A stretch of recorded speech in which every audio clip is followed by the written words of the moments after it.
ومن تزوج لمالها لم يكتبها إلا فقرا أو كما قال عليه الصلاة والسلام.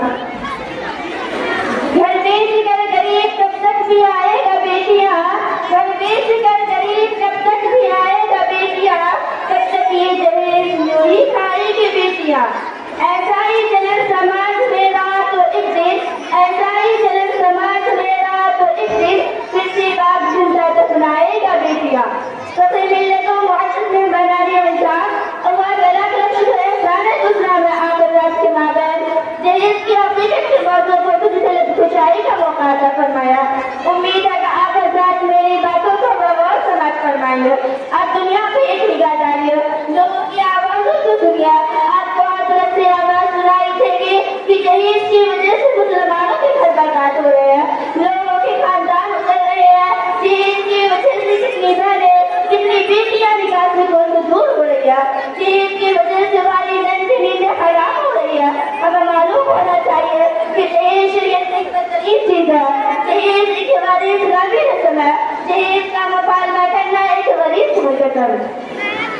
حضرات گرامی قدر سامعین، اسلام میں نکاح کے بعد عورت اپنے خاندان سے مربوط رہتی ہے، بھائیوں بہنوں سے تعلق باقی رہتا ہے، والدین کے متروک اعمال اس کو حصہ ملتا ہے. جب آپ غور کریں گے تو پتہ چلے گا کہ دوسری مسائل ہے. شادی کے بعد عورت سے اپنے گھر سے، اپنے خاندان سے رابطہ ختم ہو جاتا ہے. اس لیے جب لڑکی کو رخصت کیا جاتا ہے کچھ ڈانٹ کے رخصت کیا جاتا ہے. مزید مسلمانوں نے غیر اسلامی رسم کو اپنا لیا. حدیث کے لینے کا سلسلہ مسلمانوں کی چل پڑا. اسلامی تعلیمات اس کی ہرگز اجازت نہیں دے سکتی ہے. حضرات، اگر آپ شادیوں میں جہیز کا مکالمہ کا یا پھر شادیاں دھوم دھام سے کرنے کا یا شادیوں میں فضول خرچی کر کے سفر کرنے کا ارادہ رکھتے ہیں تو ذرا سمجھ جائے کہ اس سے ہمارا گھر، ہمارا خاندان تباہ و برباد ہو رہا ہے. اس سے ہمارے گھروں میں بھی برکتی ہو رہی ہے، اس سے معاشرے میں برائیاں عام ہوتی جا رہی ہے. لیکن اس کے باوجود ہمارے معاشرے میں جہیز کا سلسلہ ایسا چل رہا ہے کہ گناہ تو گناہ، جائز تو جائز، اس کو واجب سمجھا جاتا ہے اور یوں سمجھا جاتا ہے کہ اگر اس کو عمل نہ کیا جائے تو معاشرے کے لوگ لعنت کر دیں گے. افسوس اور افسوس، اگر انہیں شریعت تک کو کیا جائے، انہیں منہجات سے روکا جائے کہ یہ جواب ملتا ہے کہ حضور صلی اللہ علیہ وسلم شریعت کے پابند نہیں تھے، کہ ہمارے گراموں شریعت کے پابند نہیں تھے، کہ حضور صلی اللہ علیہ وسلم نے فاطمہ رضی اللہ عنہا کو جہیز نہیں دیا، کیا ہزاری کا معاملہ جہیز نہیں دیا؟ نہیں، بالکل نہیں، نہیں، ہرگز نہیں. میری پیاری ماں بہنوں، بہت افسوس ہو رہا ہے کہ ہمارا معاشرہ کس طرح گزرتا جا رہا ہے. حلال کو حلال، حرام کو حرام نہیں سمجھ رہے ہیں. طلبی جہیز نے چھین لی ان کی تمام خوشیاں، طلبی جہیز نے چھین لی ان کی تمام خوشیاں. دیکھو اداس بیٹھی ہے حوا کی بیٹیاں. محترم حضرات، آئیے میں آپ کو بتاتی چلوں کہ فاطمہ رضی اللہ عنہا کو صدی کے لیے بس دیا جانا والا سامان جائز تھا یا نہیں؟ آپ صلی اللہ علیہ وسلم علی رضی اللہ عنہ کون سا سامان دیا تھا اور انہوں نے کون سا سامان دیا تھا؟ جب آپ غور کریں گے تو پتا چلے گا وہ جہیز نہیں تھا. آپ کی ذہن میں یہ سوال گردش کر رہا ہوگا وہ کیا تھا اور اسی وقت کیوں دیا گیا؟ آپ بھی سنتی چاہیے وہ جہیز نہیں تھا بلکہ حضرت ابو طالب کے انتقال کے بعد حضرت علی رضی اللہ عنہ کی سرپرستی حضرت صلی علیہ وسلم نے کہ چنانچہ شریعت کو گمراہ کرنے والا کوئی نہیں تھا. آپ صلی اللہ علیہ وسلم علی رضی اللہ عنہ کو ساتھ رکھتے تھے اور ان کی شریعت کا برا خیال کرتے تھے اور ہر طریقے کی دیکھ ریکھ کرتے تھے.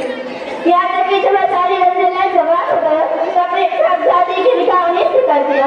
اور جب نصرتی کا وقت آیا تو بطور سرپرست ولایت زندگی کے لیے تنخواہ ضروری سامان کا انتظام کرنا پڑا.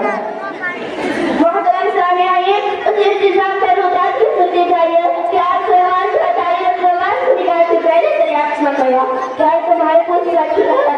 انہوں نے عرض کیا ایک گھوڑا اور ایک زرہ میرے پاس ہے. آپ صلی اللہ علیہ وسلم فرمایا گھوڑا تو تمہاری ضروریات سے سامان ہے، البتہ زرہ بیچ کر اس کی قیمت لے آؤ. علی رضی اللہ عنہ عثمان غنی رضی اللہ کو ہاتھ چاند سے اسی طرح اپنے زینہ کو فروخت کر دیا اور قیمت لے کے حضور صلی اللہ علیہ وسلم کی خدمت حاصل ہوئی. اسی وقت آپ صلی اللہ علیہ وسلم بلال انس رضی اللہ عنہ کے والدہ ام سلیم حضرت بلال رضی اللہ عنہ کو بلوایا اور انہیں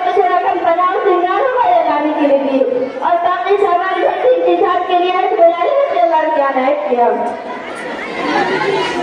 آپ کے حکم کے مطابق دونوں سامان لے کے آئے جن میں سونے کے لیے پانی کی چارپائی, کھجور کی پتیوں سے بھرا ہوا چندے کا گتا, پانی کا مشکیزہ, ایک چھاپل مٹی کا گھڑا اور چکی کا ترپاٹ کا رکھ دیا. اور آپ کیوں نہیں انتظام فرماتے جبکہ آپ ہی دونوں, آپ کیوں نہیں انتظام فرماتے؟ حضرت رسول اللہ کے وقت سنتا آپ اس میں کھلے کرنا سمجھ میں آ رہا ہے کہ آپ لوگوں والے صرف اور صرف انتظام کرنے والے تھے. اب یہ روزی روشن کی طرح بات آنا گئی. ایک فاطمہ رضی اللہ کو جو سامان کیا گیا تھا وہ آپ کی طرف سے نہیں بلکہ وہ جوزن کے وقت کی طرف کو ملحوظ رکھتے ہوئے حضرت رسول اللہ کے رقم سے انتظام کروایا. اور آپ کیوں نہیں انتظام فرماتے جبکہ آپ ہی جو طرف سے مذہب اور بچپن سے پرورش کرتے چلے آئے تھے. لیکن کیا آپ کو جو سامان دیا جاتا ہے لڑکوں والوں کے پاس موجود نہیں ہوتا؟ جی ہاں, ہر ایک کے پاس موجود ہوتا, پھر ہمیں سامان دینے کی کیا ضرورت ہے؟ معلوم ہوا کہ اسلام میں دلیل کا کوئی ثبوت نہیں ہے. میری پیاری بہنوں, یہ تشریح آپ پکار کے کہہ رہی ہے کہ دلیل ایک ہمارے اسلامی پیار اور طبیعت سنگا. اسلام سے اس کا کوئی تعلق نہیں ہے. آپ ذرا قرآن حدیث کو اٹھا کر دیکھیں تو معلوم ہوگا کہ دلیل کا مبالغہ کرنے والوں کی مثال چور اور چاقو سے دی گئی ہے. میرے مولانا جوابا, سب سے تو ایک نکاح ایک عبادت ہے. عبادت کو عبادت کی طریقے سے کرنی چاہیے. اس کا حرام کا ارتکاب بالکل نہیں ہے. جب شادی آسان نہ ہو جائے گی تو زنا مشکل ہو جائے گا. جب شادی مشکل ہو گئی تو زنا آسان ہو جائے گا. جیسا کہ آج کل جہیز میں زنا دنوں کی وجہ سے شادیاں بہت مہنگی ہو گئی ہے. تو آج اللہ تعالیٰ ہم سبھی کو سنت نبوی کے مطابق نکاح کرنے اور یہی جسم منوج کی بچی کی توفیق عطا فرمائے. آمین.